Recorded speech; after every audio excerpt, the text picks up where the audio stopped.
অসংখ্য গুম খুন অপহরণ মিথ্যা মামলার হয়রানি নির্যাতনের পরও বিএনপির একজন নেতাকর্মীও কিন্তু রাজপথ ছাড়েনি।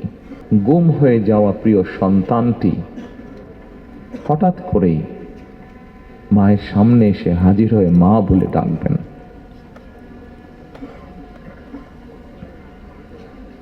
গুম খুন অপহরণের শিকার এইসব মানুষের শোকাতুর পরিবারগুলোর আশা ভাষা হয়ে কাজ করে যাচ্ছে একটি সংগঠন, মায়ের ডাক।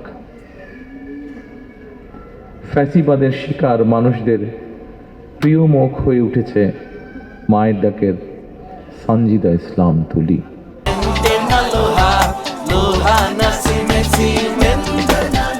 দল হিসাবে সাধ্য এবং সামর্থ্যের সবটুকু নিয়ে নির্যাতিত পরিবারগুলোর পাশে দাঁড়িয়েছে আমরা বিএনপি পরিবার।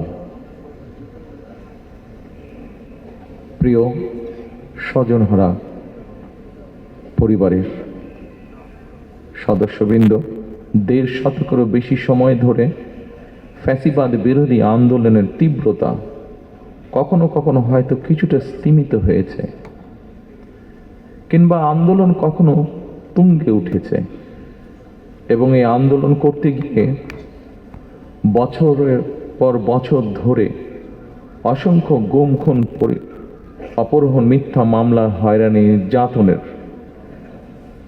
পরও বিএনপির একজন নেতাকর্মীও কিন্তু রাজপথ ছাড়েনি।